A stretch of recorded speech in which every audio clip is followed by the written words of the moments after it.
Here's every build hack you'll need in Minecraft 1.21. And hey, the YouTube farmers told me that it's impossible to subscribe to the channel before this sapling grows. So to prove them wrong, bone meal that sub button down below. It's free and it helps out a ton. Minecraft recently got a whole bunch of new paintings to play around with. And while a lot of those look great by themselves, it'll be taken after this user's advice that we can spice them up a bit. Since here with just a couple of stairs facing in different directions, they were able to make a perfect painting frame for the new painting. And considering a lot of the paintings are also really big, I think this does a great job of showing them off at scale. I mean, with this one that we have in this example, it almost looks like a window. And if you really wanted to, you could also make this into a secret entrance like we've shown off in the past. Really, plenty of possibilities for a pretty simple build hack. If you look at some of the more weathered variations of the copper blocks, you'll notice they work particularly well with bricks. And with that, we can take after this example and merge them into our walls to have a perfect looking window design inside of your brick house. Or if you want to, let it get fully oxidized, and then you could just tuck it into your wooden builds like this. And while it is going to take an upfront cost of copper to get this going instead of just smelting up some sand, I think when the results look like this, it's worth considering for sure. You might not expect it, but we're actually able to place down the heavy core that we find inside of the trial chambers, much in the same way that we're able to place mob heads in our world. And it's using that feature that you'll notice that when we place this on top of a wall, it fits perfectly in that space, giving us a great way to top our walls and decorate what would have just been any other shrine. And especially because of how well this blends in with the new tough walls that were added in this update too, I think that's all the more reason to experiment around with this. And with all those new paintings that we have to play around with, we can take this older build hack and give it a new twist. Since I love what this user did here to use the paintings as fake interiors, I mean, come on, it's simple math. More paintings equals more interiors. And what I will know that they did here particularly well is spacing out the painting from the actual window so that there's a lot more depth when you're looking at the build. Especially when someone's looking up at the top windows from the ground floor, it blends in particularly nicely, as opposed to just being yet another flat painting that you place too close to a window. In 1.21, we got a new gradient of blocks to play around with, but from this angle you might not be able to tell what they are. But switch over to the other side and you're able to see that part of this gradient is using the new crafter block. And really, that's just one of the many different options that we can use with this block. Since with the different directions that we have for this block, we could also face it this way for a button pad, have it right side up as a wall trim at the bottom of your floors, or sneak it behind a couple of slabs or stairs in your wall as some kind of grate. And honestly, all the different build hacks that Penguin laid out here are just brilliant for it. And if anything, I'm just glad to see a block that helps out both the redstone part of the community and the builders in the same breath. Those obviously give us some new textures to use in our builds, but it's not just their textures we're paying attention to. Since this post shows off, it's what you see by looking through those textures that makes them particularly interesting. And now with our new copper grates and frames, we can use this to make a particularly good looking gradient to use inside of our builds. And I for one am a big fan of this one where it goes from the orange of the copper into the blue of the skulk. Or being able to choose between having the blocks in the background all the way up to the cherry petals on top. There's a surprising amount of choice that you get to use here. And if anything, it's just a good reminder that it's not just the blocks that you're building with, but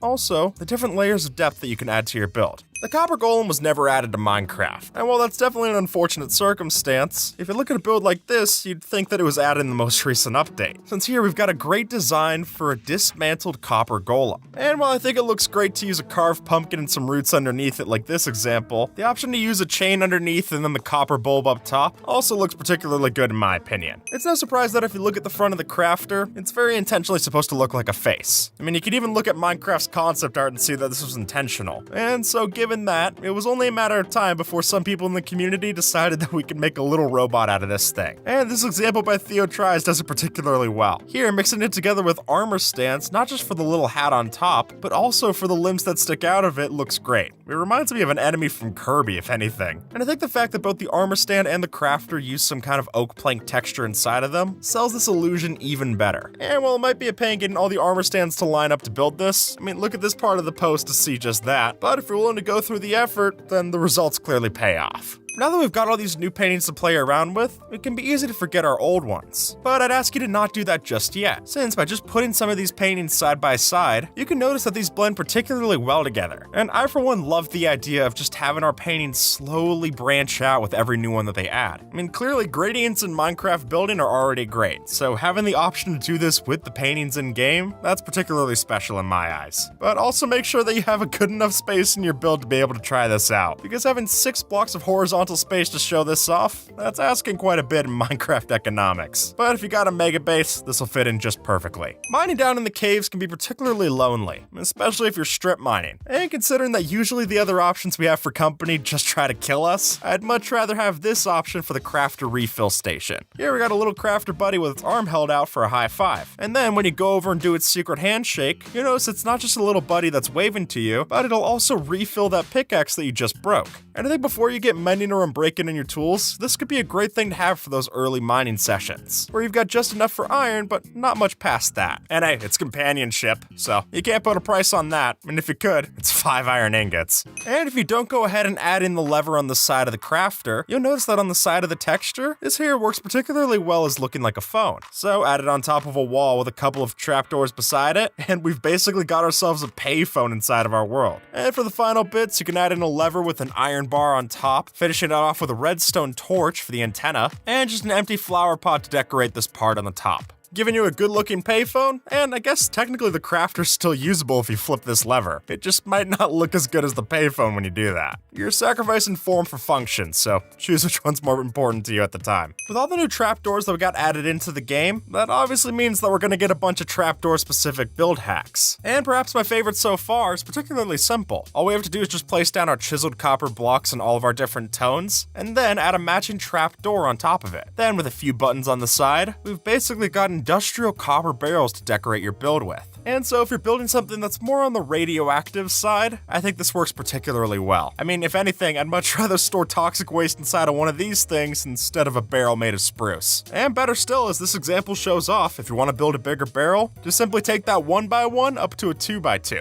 And then with even more buttons and trapdoors, it'll still look good at any scale. You ever walked into a villager's house and thought they were really overdoing it just for a blast furnace? I mean, all of this decoration around it, that just seems excessive. And while I can't say that this solves it, I will say that we can add in one of our own. And so by taking after this example to have our furnace on top of a crafter, then that lower crafter block looks like an oven. And if you got creative, probably using something like a debug stick would be the easiest way to do this. But when you blend it in with the stone bricks around the other sides of our furnace, the top and bottom parts of the crafter texture blend really well with the surrounding blocks. And honestly, even if you just put the blast furnace on top of something like this, it'd at least make a lot more sense for what you got all around it. At least then it's 2 usable blocks instead of just 1. In case you forgot to disable fire tick in your world, you're gonna want a fire escape for your build. I mean, after all, we're not the Disney Star Wars hotel. We should probably build one of ours with these. And what user Original Bubble did in their world, I think makes it look really nice. Now, if you wanted to blend in more with the brick side of your build, then you could just use one of the more weathered options of copper. But if you want it to pop out, maybe for safety reasons, then the full oxidized version stands out really nicely against the browns of the bricks. And I just really love how in this example they're using the fences with the trapdoors on top of them for the stairs. If anything, it's maybe the first example I've seen of jungle wood actually being used well. But hey, if we're able to have the illusion of safety just to get past OSHA, that's fine by me. In the past, we've shown off this build hack to make a simple looking stovetop inside of your kitchen. And while that still looks great in the newer updates, I think what we can see here in this user's post makes it look even better with adding in the copper trapdoors. For one, they cross over the hopper part of the minecart texture in such a way where it actually looks like a gas burner on a stovetop. And then by adding in some campfire smoke underneath to give that illusion of the particle effects, I think this ends up working just great in any kitchen you put it in. And considering we're not getting the frying pan from the April Fool's potato update anytime soon, I think this is more than fine to use if you want to. What's the first thing you think of when you see a shulker? Well, if you're like me, you probably often find it annoying. But now here we'll see that the levitation effect that they give us isn't the only way that they can help us get serious airtime. And by using these shulkers placed on walls like this, we're able to add in the Mace's Windburst enchantment to essentially give us spring pads while we're doing a parkour course. And hey, using commands and other ways to change the colors of the shulkers, you could really put this to good use inside of your next parkour map. And if anything, it's just an excuse to get back at those shulkers for all the times they killed you inside of the end. All I'm hearing is pros, folks. So if you also want to get out your anger on the things, this is at least a more fun way to do it than typing /kill all. Ever since 1.21, tough blocks are going to get a lot more love in the building community. And when they look like this, I say rightfully so. And I especially love this example that Hey Joe Hey built, where we can almost blend together the textures of the different tough blocks, and using that make a gradient into our pillars. I mean, if you ask me, this is the best advertisement for the stone cutter I've seen. And so if you're already going to get plenty of these blocks if you go and excavate through your local trial chamber, this is maybe the easiest way to start using it in inside of your building world. And speaking as someone who loves to use dark gray inside of my palette, I plan to tuck these anywhere that I can. But taking after what Falcon Punch 100 did in this post, using the stairs and other slabs to make it look as if they're broken pillars inside of an ancient temple, that's just too good to pass up on. In our new update, we've also got new armor trims to play around with. And if armor stands have taught us anything, then it's that these armor trims can also blend particularly well inside of our build hacks. And my newest favorite one is using the Bolt armor trim to make our own recreation of Tron inside of Minecraft. And whether you want to go for the original suits where you put diamonds on top of our iron armor, or instead add that blue to netherite to make it look more like the newer movies, whichever you prefer, I think both work just fine. And considering just how well the stained glass panes look on the floor as light trails from the light bike, I wouldn't be opposed to someone using this as the armor inside of their next Tron minigame. Just saying. We've seen a lot of different elevators in Minecraft, but this perhaps has to be the strangest. But even though it's strange, doesn't mean that it's not effective. And as we can see, just by tucking a bunch of villagers inside of the fences like this, if we equip ourselves with a Windburst mace, we can then chase ourselves up with villagers right up to the top of this elevator shaft. And while that's all well and good, I think what really sells this post for me is the fact that it was originally made by someone with the username SavagePlayer64. And when you're doing this for this many villagers, I think you earn that name well over 64 times. But hey, I'm gonna use it too, so maybe that makes me Savage Player 65.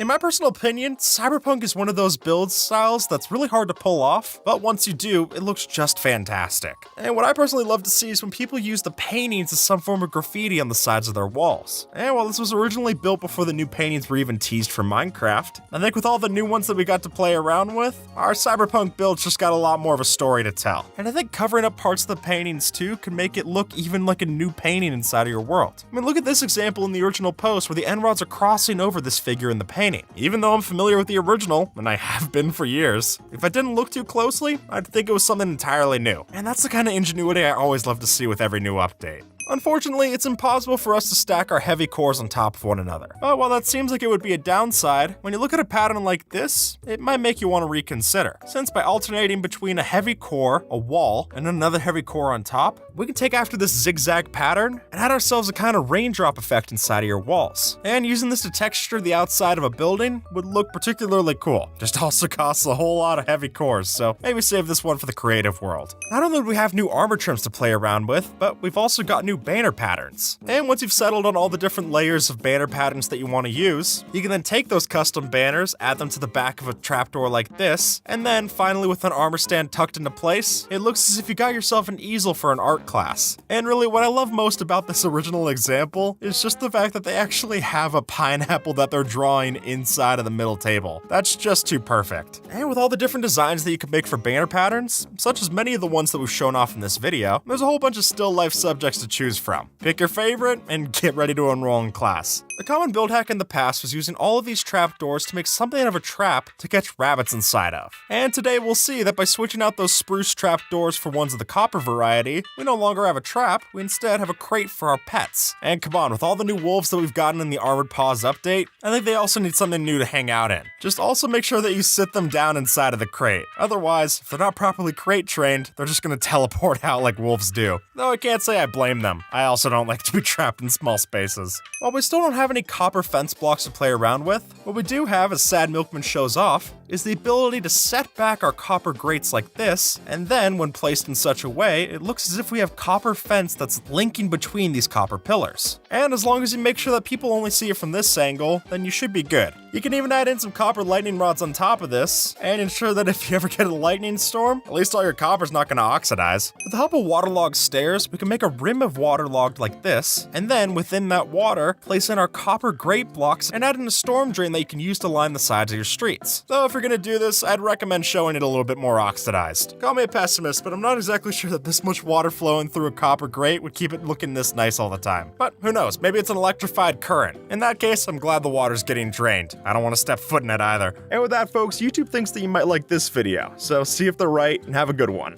alright?